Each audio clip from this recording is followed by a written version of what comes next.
Western background, you know. So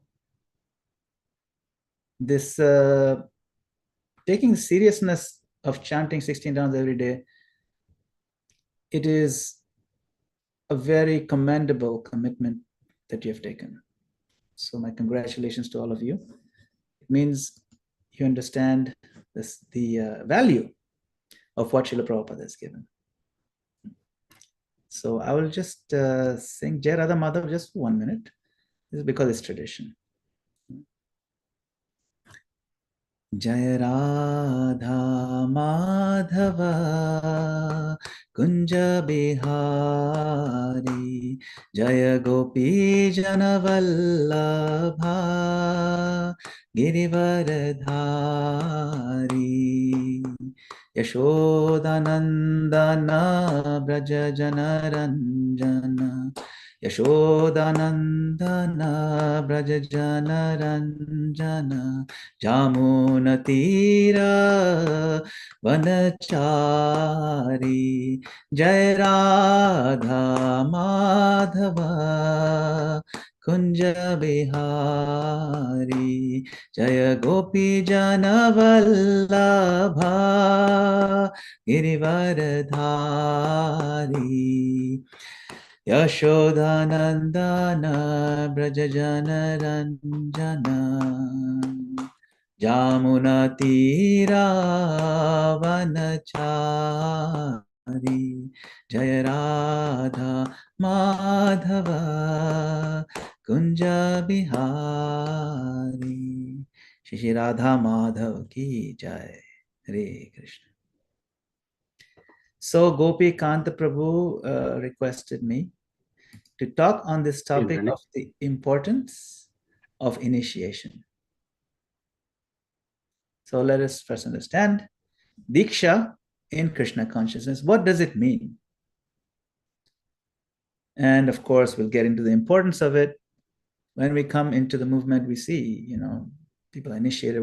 People are talking, I'm initiated. What does that mean, this initiation? So we'll start from the very, very beginning, okay? In our Vedic Sanatana system, the position of Guru is revered and very exalted.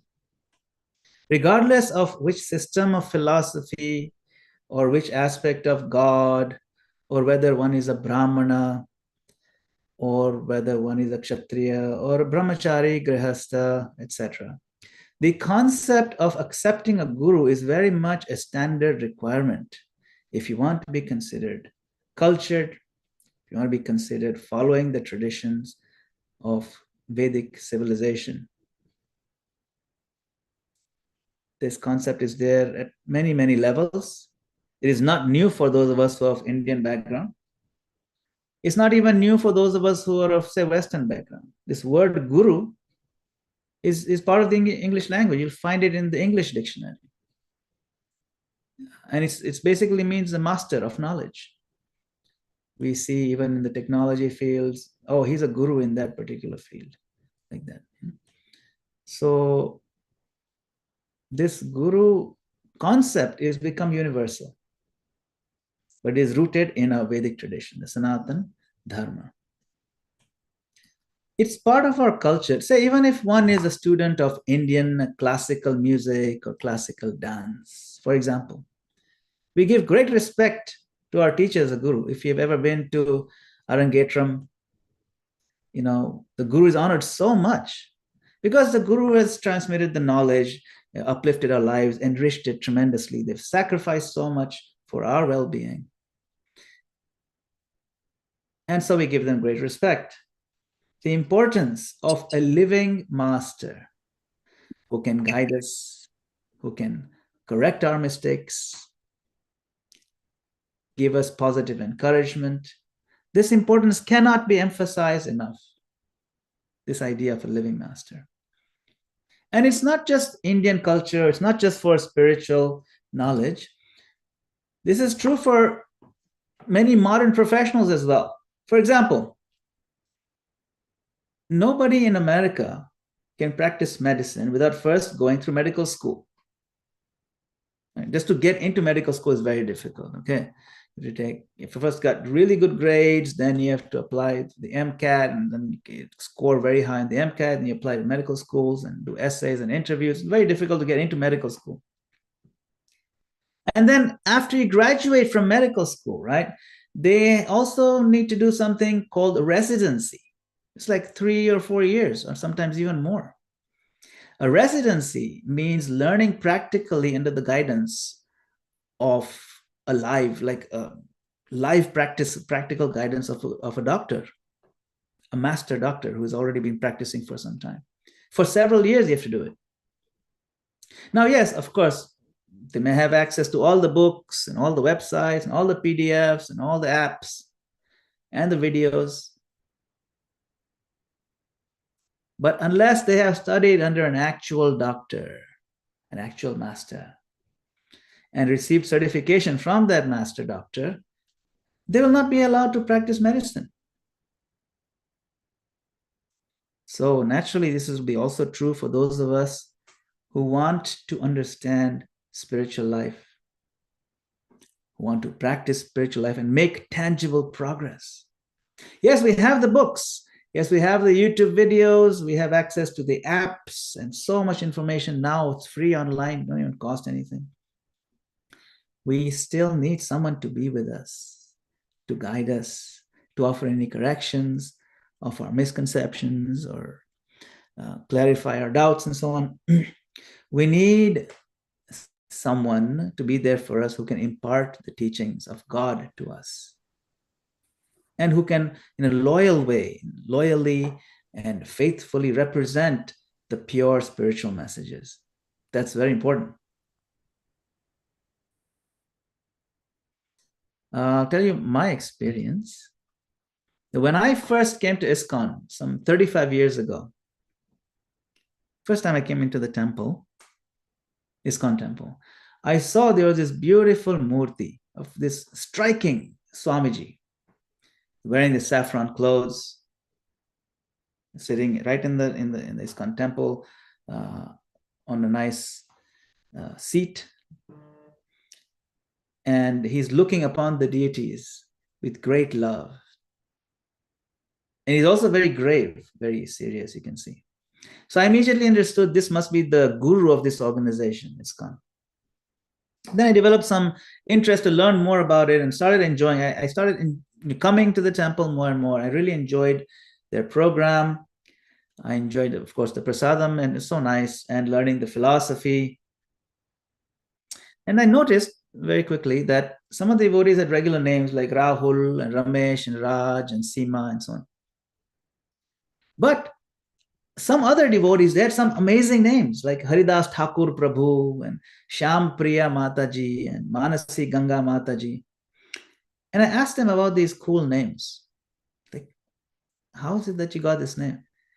And they told me, yeah, they got this name during initiation or Diksha. I never heard of initiation. So I found this quite intriguing. What is this Diksha?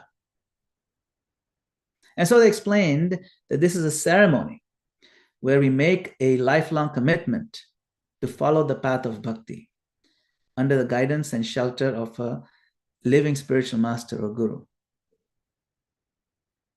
I was like, how can I also get this? I was curious. It's like, wow, this is cool. How hard is it? How can I also get this? He said, well, you have to chant 16 rounds every day, Hare Krishna.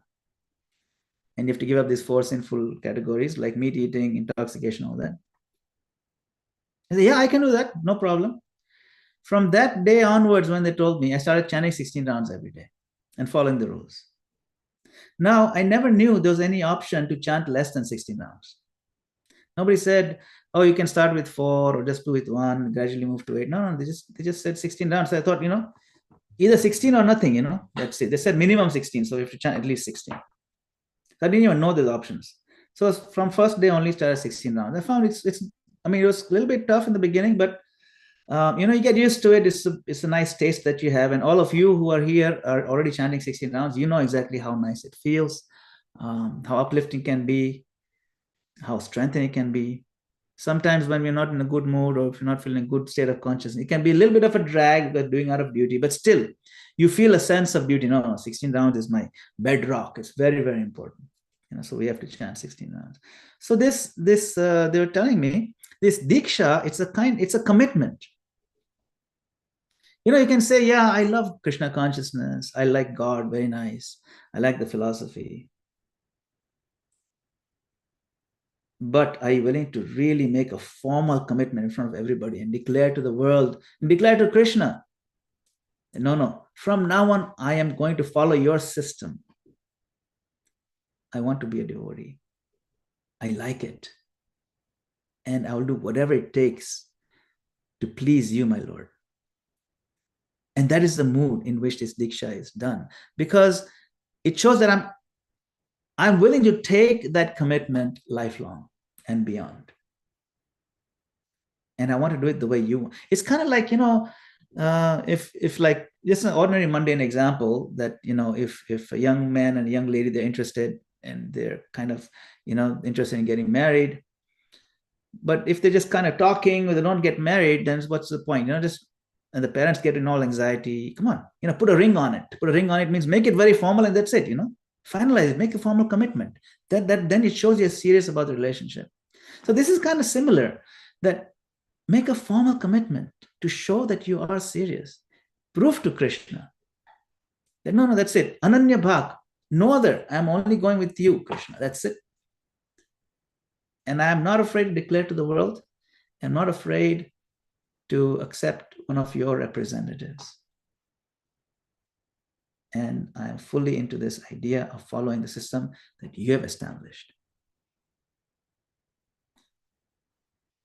So, in the Chaitanya Charitamrita, we learned this very important concept.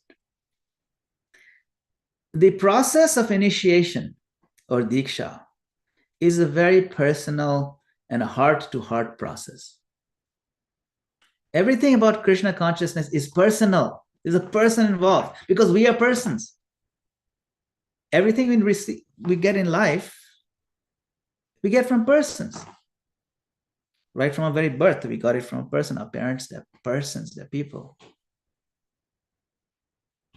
The original absolute truth is a person, Bhagavan, Shri Krishna. And his system of propagating this divine knowledge into the world is very personal and person-based. So Chaitanya Mahaprabhu in Madhya Lila, he says this verse. He says, Brahmanda Brahmite Kona Bhagyavana Jiva Guru Krishna Prasade Paya Bhakti Lata Bija. Wandering all over the universe, a rare, fortunate soul. Kono Bhagyavan Jeev, a rare, fortunate soul, receives the mercy of Lord Krishna, who then arranges for him to meet a bona fide spiritual master. The Guru then imparts the Bhakti Lata Bij, the seed of the creeper of devotion. This is Bhakti Lata Bij, the seed. Bij means seed.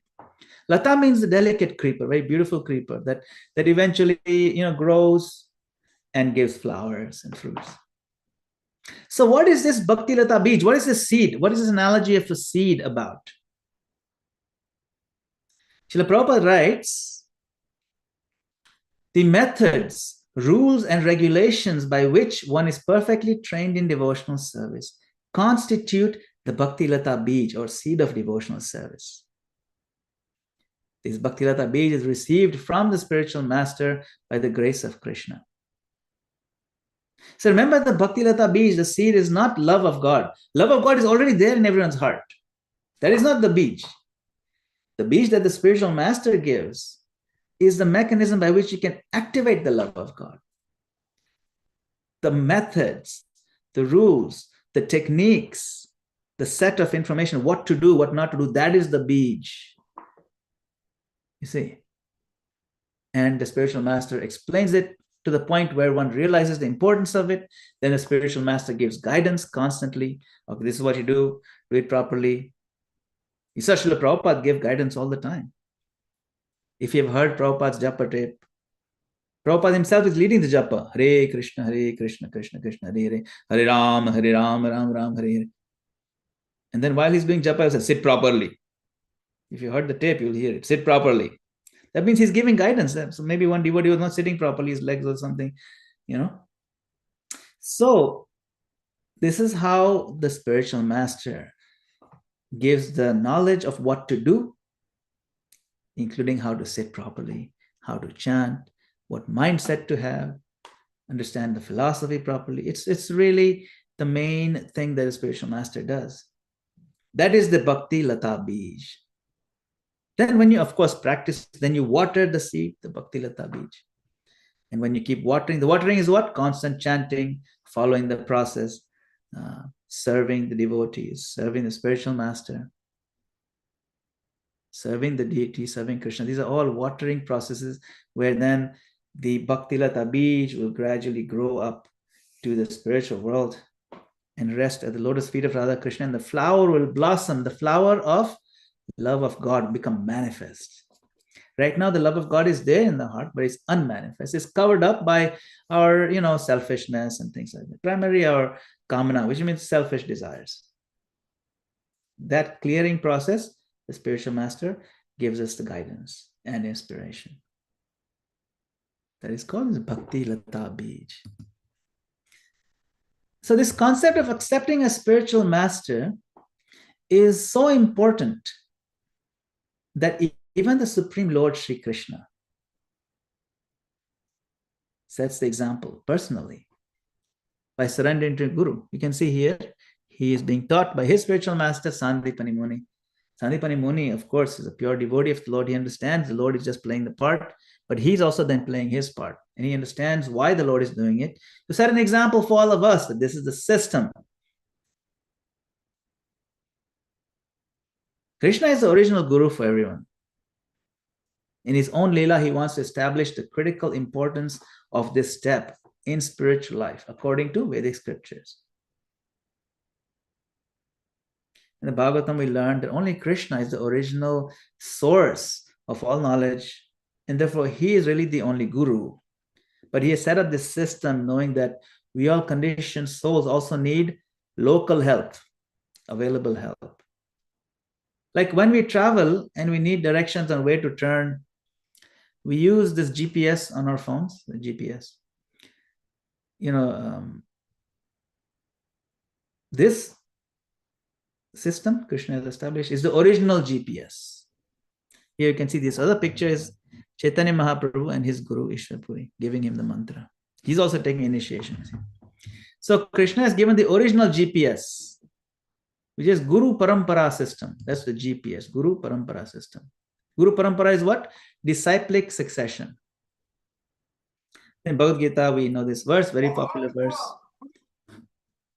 The supreme science was thus received through a chain of disciplic succession. Evam parampara prapnumam raja rishayo vidu. And the saintly kings understood it in this way. But in course of time, the succession was broken. That's just the nature of time. Things break. And therefore, the science as it is appears to be lost. So Krishna comes again and again, reestablishes.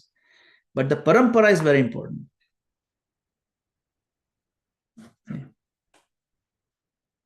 Now, one may say, okay, good, I understand. I understand we need to get a guru and find a guru. I want a guru. I'm really into it. I have no issues accepting a guru, no problem. I want one. How do I identify? So, how to identify Guru? Srila Prabhupada explains. You see, there was a conversation that he had, the famous Beatles, the Beatles back in the 60s, 70s, very big group. So John Lennon and his wife Yoko Ono, as well as George Harrison, they're having a conversation with Srila Prabhupada. And they're long back and forth. Yoko Ono is like really insisting, how do you know? But how do you know he's a proper guru? So many people are there. So many are claiming to be gurus. What is the bottom line? Can you just give me the essence? How to identify the guru? See, so George Harrison says, I'm not saying Krishna isn't the supreme. I believe that. But what about guru? Prabhupada said, that is all right if you believe Krishna is the supreme Lord if that is your version, then you have to see who are much addicted to Krishna directly. That's how I identify Guru. For argument's sake, that these people are 24 hours chanting Krishna's name. And another person who has not a single word, he says Krishna. How can he be a devotee of Krishna? How can he be a representative of Krishna who does not even utter the name of Krishna? If Krishna is authority accepted, he's the accepted authority. Therefore, those who are directly addicted to Krishna, they are the authority. This is how you can tell. Person is constantly chanting Krishna's name. That's how you can tell. That's, of course, one of the identifying factors. Because if one is not interested in chanting Krishna, glorifying Krishna all the time, that's a clear, indication that, okay, why should I consider him Guru? He may have degrees, but that's not Guru. So one qualification is that person is fully addicted to Krishna. He's in love with Krishna. This guy is a Krishna lover. At least he's trying very hard to love Krishna. Another lecture, Srila Prabhupada explains. We haven't got to manufacture anything. And simply by strictly following the orders of Sri Chaitanya Mahaprabhu, everyone can become the spiritual master. So he's saying everyone can become. Spiritual master means what? Who is strictly following the orders of his superior, his spiritual master. He is spiritual master. Spiritual master does not mean that he has 4 hands or 8 legs or 3 heads. No.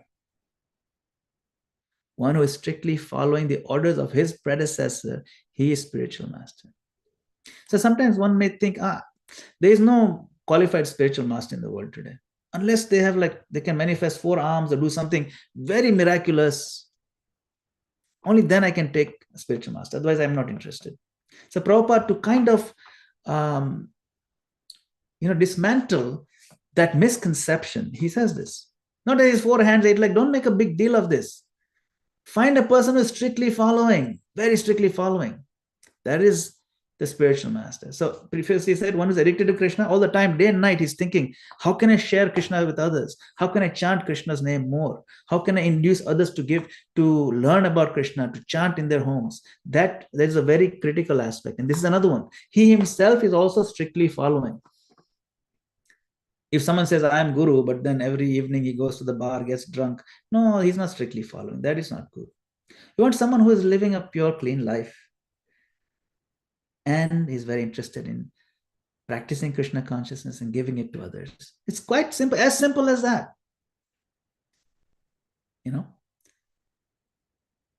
So one thing is he is addicted to Krishna, he's in love with Krishna. 2, he's strictly following the rules, he's following the order of his spiritual master. There's one third thing that's also very important. And that is, he should be conversant and quite expert in the science of Krishna consciousness. He must know Bhagavad Gita inside out. At least the essential points he must very, very strongly know how to preach it. He must know Srimad Bhagavatam. He must understand the message of Chaitanya Charitamrita. He must know how to present it. He must know how to not get defeated by other philosophies.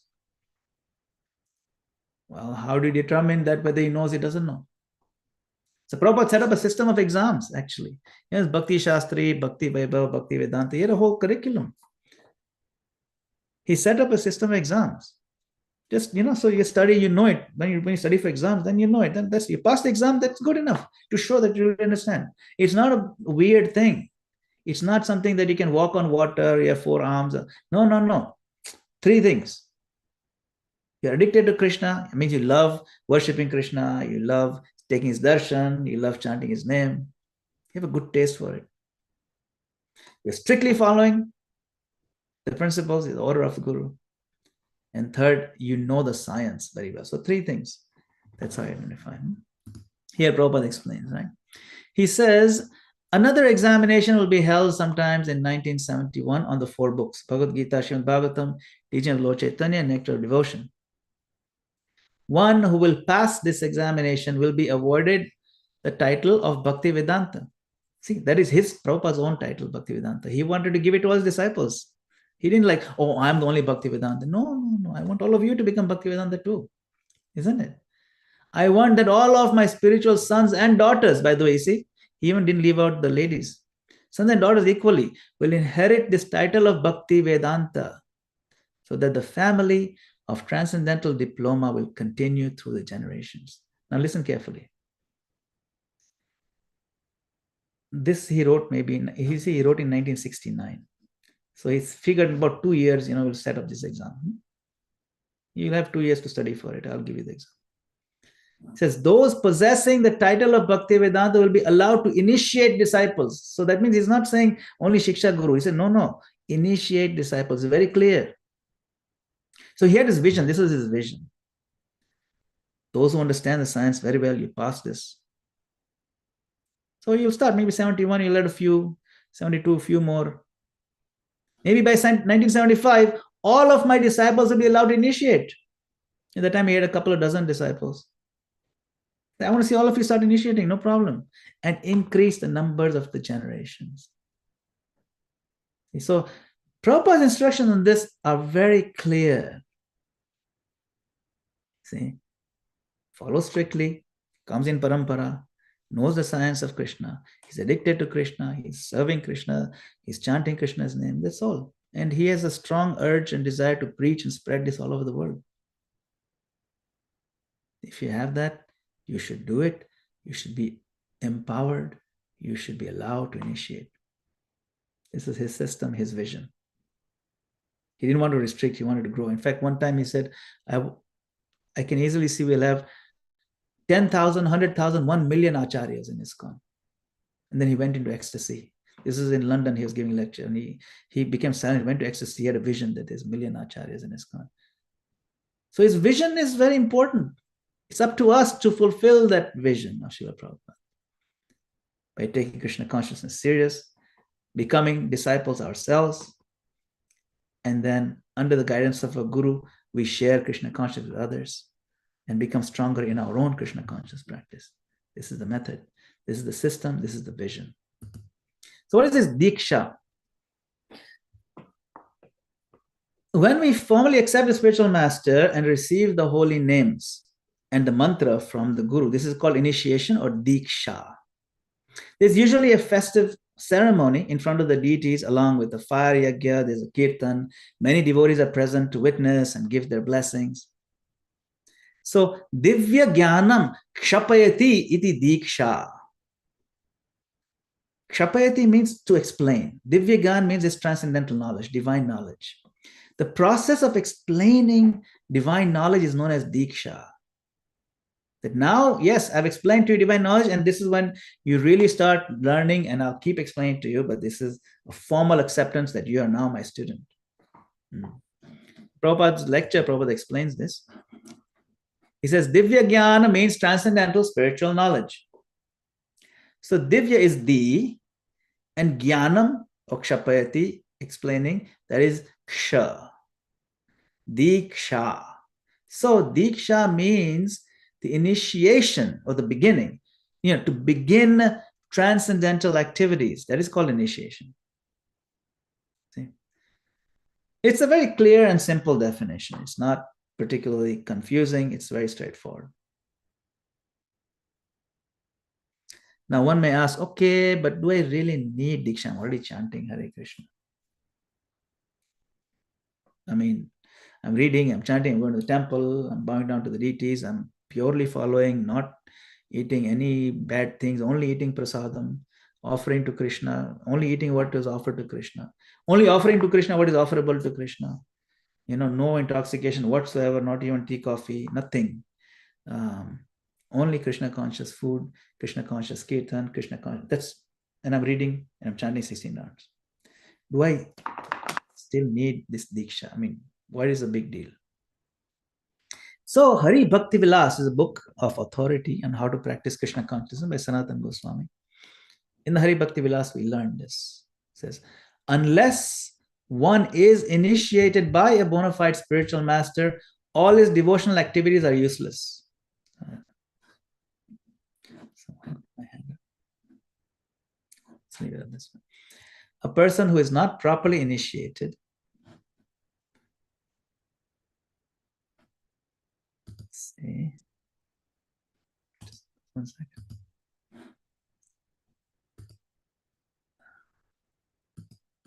Okay, I'll put my hand down. I'll do it later.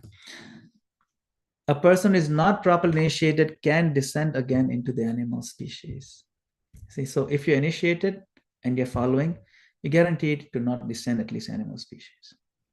And also it means if you're not initiated, then your devotional activities are useless. Useless in the sense that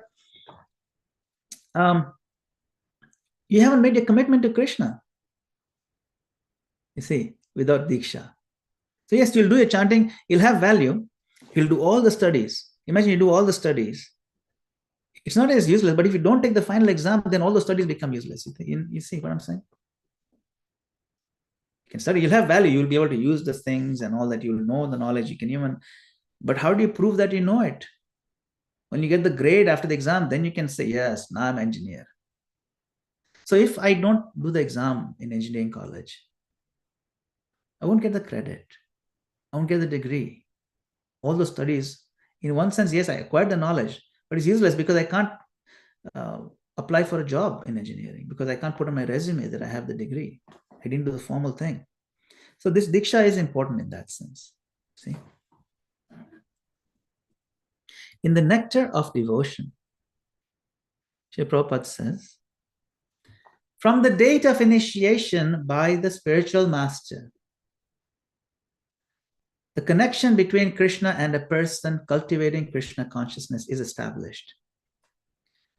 Without initiation by a bona fide spiritual master, the actual connection with Krishna consciousness is never performed. This Nectar of Devotion is a very core, essential book. And he's highlighting the importance. This is Rupa Goswami highlighting the importance of Diksha. Now, one of Srila Prabhupada's earliest disciples, His Holiness Satsarup Das Goswami, who is my initiating spiritual master, he asked Srila Prabhupada, what is the difference between a devotee who is not initiated and devotee who is initiated? Is there a big difference, small difference? And Prabhupada wrote a letter back to my Guru Maharaj. He said, yes, there is definitely a vast difference between initiated and non-initiated. One who is initiated is authorized, and one who is not initiated is not authorized. Just like, for example, Pradyumna is attending class in Sanskrit in a college. He's given chance to learn Sanskrit, but he's not equal with the regular students. So at that time, Sri Pradyumna Prabhu, who was also Prabhupada's disciple, very a Sanskrit scholar. So he was what you call auditing a class. Auditing means you attend the classes in a college, but you don't get college credit for it. You don't have to take the exams, but you're allowed to sit in the class. So he can't use, it's kind of like not getting he can't get the degree. So that's why he's saying he's not authorized. See? So that's the difference between one who's just sitting in the class and one who's actually taking the exams, fully enrolled, paying the full fees, and then he gets the degree. So one who becomes initiated is channelized to the authorities in the disciplic succession. One who isn't initiated, is not initiated, may chant Hare Krishna and should certainly be encouraged to do so. Yes, you can chant, you should. And serve in his own way, and gradually by doing so, he may want to be initiated. But otherwise, he may fall away from following the rules and regulations. This is a letter, famous letter. So you can see Prabhupada is not ambiguous about this. Our scriptures are not unclear, it's very straightforward. Lord Chaitanya Mahaprabhu is clear. All the Goswamis are clear. All our acharyas took Diksha. It's not optional.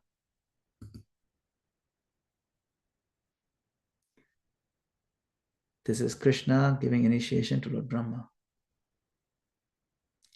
This is in Prabhupada's lecture in 1968, initiation lecture, 1968, very early on.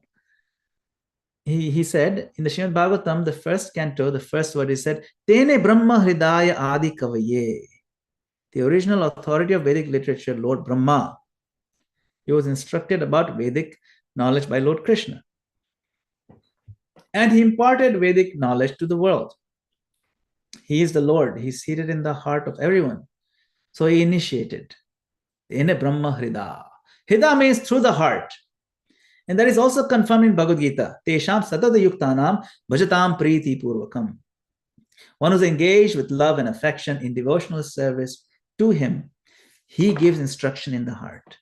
Not to all. He only gives instruction to one who is engaged properly. He says, Samoham sarva bhuteshu. God is equal to everyone. That is a fact. So far, eating, sleeping, mating, these four principles are concerned, God is giving everybody. Just like government provides maintenance, provision, even the prisoners, they get everything to eat. That is not a very big thing for the government. But higher education department or other higher cultural department, that is not for all.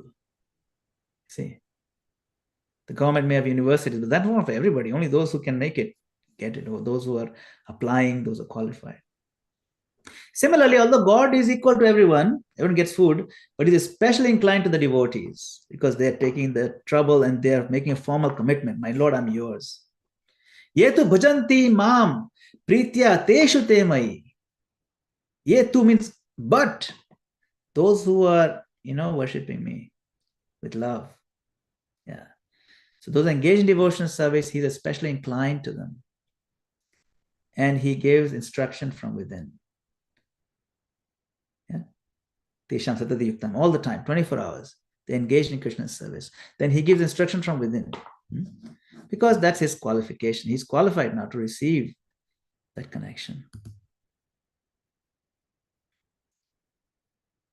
Another lecture, Prabhupada explains, this purification process according to Vaishnava Smriti, Adau Guru Ashrayam Tato Sad Dharma Prichat, Sadhu Marganugamanam. In the beginning, one has to accept spiritual master. That's the first point. This initiation means the starting point. Then we start a spiritual life. And who is this bona fide spiritual master? That's also there in the scriptures. In Upanishad, it said, Shrotriyam Brahmanishtham. This is Mundak Upanishad. He is a spiritual master who has come down in disciplic succession. And as a result of such authorized succession, one has become fully and firmly convinced in Brahman, spirit. Brahmanishtham. He is transcendentally situated. And in Srimad Bhagavatam also it is said, who requires spiritual master? Tasmad Gurum Prapadyeta. Let one surrender himself unto a spiritual master. And who is that? Jigyasu, one who is inquisitive. I want to know who is God. Jigyasu Shreya Uttamam, the highest perfectional stage of life. So one who is inclined to know about what is the highest perfectional state, transcendental life, what is spiritual life, what is perfection. If you are strongly inclined in this matter, for him is a necessity of approaching a bona fide spiritual master and receiving Diksha. And what happens when one receives Diksha? Chaitanya Mahaprabhu himself explains. He says, Diksha kale bhakta kare atma samarpana shei kale Krishna ta kare atma sama. At the time of initiation, when a devotee fully surrenders unto the service of the Lord, Krishna accepts him to be as good as himself. Kare atma sama. He's as good as me. He's in my club now. Because he surrendered to a guru. He follows my system. You're in my circle now. You're mine. Krishna says this. Krishna reciprocates when we show commitment. See, Lord Chaitanya Mahaprabhu's promise. In the purport to this verse, Prabhupada highlights the crucial necessity of initiation if one wants to make progress in spiritual life. Is it optional to take initiation? At my own initiation ceremony in 90s, my Gurudev read out the following purport. He said, one should always remember that a person who is reluctant to accept a spiritual master and to be initiated is sure to be baffled. Sure to be baffled means really slowed down and confused in his endeavor to go back to Godhead. Because hesitant, don't hesitate. One who is not properly initiated may present himself as a great devotee, but in fact, he is sure to encounter many stumbling blocks on his path of progress towards spiritual realization, with the result that he must continue his term of material existence without relief. Such a helpless person is compared to a ship without a rudder. For such a ship can never reach its destination. It is imperative, therefore, imperative means we have to do it, that one accept a spiritual master if he at all desires to gain the favor of the Lord. If one thinks that he's above consulting anyone else, including a spiritual master, he's at once an offender at the lotus feet of the Lord. It's very heavy language. Prabhupada is saying, you don't take initiation, you're an offender at the lotus feet of the Lord. Such an offender can never go back to Godhead. It is imperative that a serious person accept a bona fide spiritual master in terms of the Shastric injunction. This is from the purport. The reference is Chaitanya Charitamrita Adi Lila 1.35. Chapter 1, verse 35, Adi Lila. This is a purport. Very strong. It's even condemning those who are hesitant to take initiation. That's why we take it. Serious. So I'm going to wrap up and summarize. Let's summarize. A guru is absolutely essential for spiritual life. Very clear. Second point. This is the eternal system set up by Krishna himself. One must find, serve, and inquire from a guru. We know in Bhagavad Gita, Tad Vidhi Pranipatana. You find a guru, you serve, you inquire humbly. How to find a guru? Well, you should know the qualification of guru. What are the qualifications? Is coming in disciplic succession, strictly following, practicing, fully knowledgeable in bhakti science.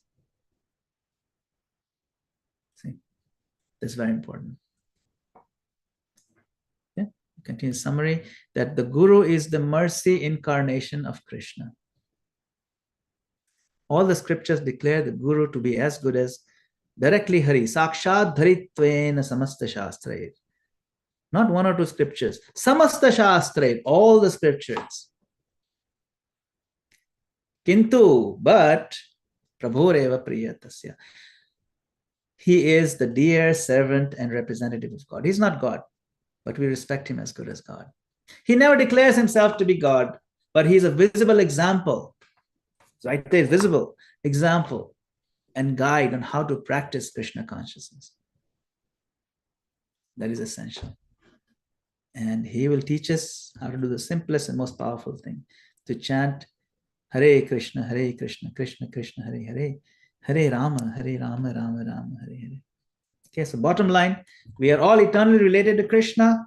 We are his part and parcels, his servants. That is our relationship. The main process of spiritual life is chanting the Hare Krishna Maha Mantra. There's no other way, no other way, no other way. This is the Kali Yuga method, any other Yuga. Srila Prabhupada has set the standard for ISKCON devotees, initiated devotees to chant at least 16 rounds, Hare Krishna daily. And he wants us to be high-class humans by following 4 regulative principles. No meat, no intoxication, no illicit sex, no gambling. These regulative principles, they free us from the deep disturbances and karmic effects of these self-destructive habits. Once in Los Angeles, Prabhupada, in the lecture, he said, so if you just follow these 4 regulative principles and chant 16 rounds daily, you will go back home, back to Godhead. I guarantee it. Then he paused and looked around. He thought maybe people are not getting it. And he said again, I guarantee it. See, so take initiation, 4 regulative, sweet 16. That's it. Strictly follow. And be nice to everybody. Don't be harsh. Be nice. The relationship is clear, the process is clear, and the goal, what is the goal? Prema Pumartha Mahan. Aradhya Bhagavan Vajeshatanaya. The Prema Pumartha Mahan. The Prema is the goal. The love of God is the goal. The goal of this process is to revive this dormant love of God, Krishna Prem that's in our hearts, and to resituate ourselves in our eternal identity as his devotees. How to chant? Chant with humble heart. We want to chant great rounds, high quality rounds, make sincere attempt, avoid 10 offenses. You know all these things, nothing new. We have to follow and do it. That's the only thing. So what we covered in today's talk is just very high level summary discussion. This topic of initiation in ISKCON, in Vaishnavism, is a very deep one. It's very deep. So we have this disciples course. This is actually required for anybody who wants to take initiation. The disciples course is a 4-day version of this, what I gave just now in 45 minutes. This 45-minute talk I gave is expanded with a lot of details, a lot of interaction. We do dramas and skits, everything. It's a lot of fun. We go into reasons for initiation, how to accept, how not to accept, what are wrong reasons to seek a spiritual master, qualification of guru and disciple, definition of Diksha. We get really into the details, procedures and protocols, how it happens in ISKCON with managerial authorities, etiquette for guru and disciple, so many things. Very nice. So we are offering this course. We do it every year here in Tobacco. In March, this is Friday, Saturday, Sunday, March 21st to 23rd. If you're interested, you can sign up for it. I think Gopikant Prabhu might have shared the link. If not, we'll share it again. So you're welcome to join. We've been teaching it for 10 years now, since 2015 in Tobacco. So please, if you haven't taken it, please take it. I think you'll find it beneficial. Thank you very much for your time and this opportunity. If you have any questions, we can take those now. Hare Krishna. Srila Prabhupada ki jai. Yes, Surya Prabhu, you can proceed. What is your question? Hare Krishna, Dandavad, Prabhuji. Very nice explanation, Prabhuji, on that. Prabhuji, I have one question, Prabhuji. During the initiation, right? As per your presentation, you're saying that whenever somebody is like, during the initiation, he has to fully surrender to the Krishna, right? Then normally, I understand, for example, as a Gruhastha, yeah, I have full faith, but it's not like, right, even I'm doing some other activities also, right? Then how it will work, Prabhuji, if I take the initiation? So you only have to do 2 things. 16 rounds and avoid the 4 sins. That's the only promise you're making. That is the only promise. If you can do those 2 things, chant offenselessly 16 rounds and follow 4 regular principles, you can get initiated. So if you're doing a job, everybody needs to do job, to work. All devotees, many devotees you've met, they've got initiated. I am also doing a job. I work in IT in a city group. It's okay. We all need to earn a living so that we can survive in the world. So that's all right. As long as you're following 4 regular principles strictly and chanting 16 rounds, you can take initiation, and you should. I hope that's clear. I mean, it's very straightforward. Yes, Prabhuji. Yes. I have one more question, Prabhuji. Straight question. Currently, do we have any Bhaktivedanta title devotees, Prabhuji? Sure. There are many devotees who have Bhaktivedanta title. It is offered. You can also get Bhaktivedanta title. That title just means you take Bhakti Shastri, you get certified. Then you take Bhakti Vaibhav, you get certified. And then you take Bhakti Vedanta. So Bhakti Vedanta is available for sure. The course is the highest title online. What's that? Is the highest title in ISKCON? Yeah, that's the highest. Yeah, no, there's one higher than Bhakti Vedanta. It's called Bhakti Sarvabhauma. Now, Bhakti Sarvabhauma, I'm not sure. I think some may even have it. I'm not clear on that one. But that the curriculum is there, what to study in Bhakti Sarvabhauma. But I'm not sure if its title has been handed out yet. Maybe there might be a few who have it.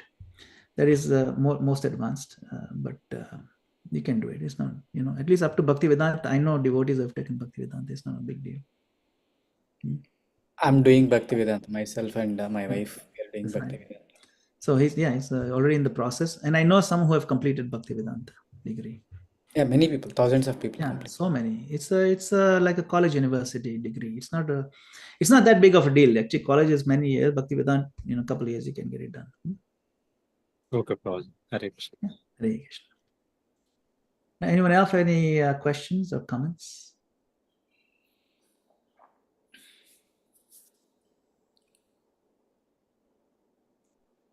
I certainly hope this was a useful session. Yes, Kalindi Mataji. Hare Krishna, Prabhuji, Dandavat Pranam. Hare Krishna. So, I'm seeing this situation with a few of our members. They are scared. They're very nice devotees, humble devotees. They're practicing for regulative principles and chanting 16 rounds from 6 months. The fear that I may do some mistake, it may affect my guru if I take Diksha. This fear is stopping them from going forward and getting connected to Guru Parampara. So, how can we help them to overcome this fear? That fear is actually an asset, it's not a liability. It's a good thing to have a little bit of that fear and anxiety. It shows that you respect the Guru enough to that it's a kind of a love that because of me, my Guru should not get hurt. You see, like, you see what I'm saying, right? So it's a kind of anxiety. So it's a good thing to have, but it shouldn't be so much fear that you don't do it. It's like saying that I'm afraid that if I enroll in university and if I fail, my parents will be very disturbed. So better I don't enroll. You know, if somehow I don't make it in one of the class, if I don't get top grade in everything, then my parents will be so disturbed and it'll break their heart. So better I don't even go to college. It's kind of like that. There's be some fear because we don't want to disappoint our parents. At the same time, it's a tragic loss if we don't take it, because now those who have spent so much time and effort to bringing you up to your Krishna conscious level, you'll break their hearts. That's a more bigger fear that one should have. That, these devotees have tried so hard to explain to me. Day and night, they shed their own blood, sweat, and tears to bring me up to standard. Now I'm seeing they are great examples. I'm following them. And the natural expectation for them would be that I come up to the point of initiation. And if I don't, then that will break their hearts too. So yeah, see, uncertainty is always there. That is natural. It's natural to be uncertain because nothing is guaranteed. However, if we have a sense of confidence that yes, no, Krishna will help me, I know. Up to now, 6 months I've been doing, so rest of life also Krishna will help me. And my devotees who are my friends and are progressive, they love me, they will help me. My Shiksha Gurus will help me. My Diksha Guru will help me. Lord in the heart will give me inspiration. So that sort of confidence should come because we have a lot of support from all these directions. So if you have understood the philosophy properly, if you've got a taste for chanting so that you like it, and you know the importance of Krishna consciousness, then that fear should gradually be given up so that it pleases everybody and ultimately you need it too. Now you know why, Prabhupada had said so clearly, Chaitanya Mahaprabhu says so clearly, you must take initiation. So those fears do need to be replaced with confidence and understanding that no, I have a lot of support. I should just go ahead because it'll please the Lord. Does that help, Kalindi Mataji?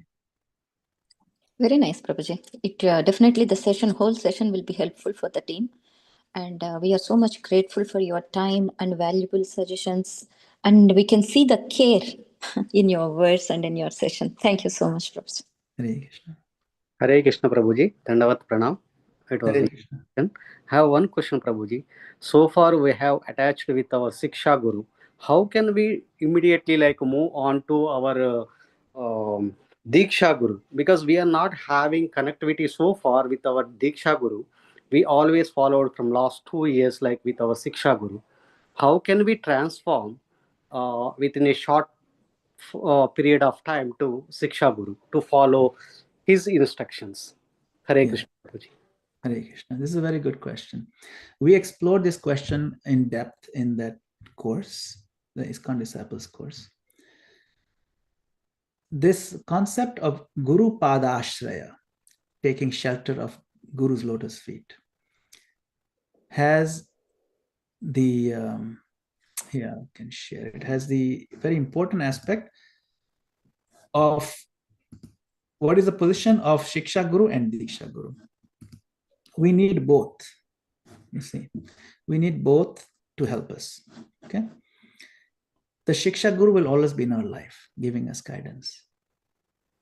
Sometimes the Shiksha Guru becomes a Diksha Guru, but sometimes not necessary.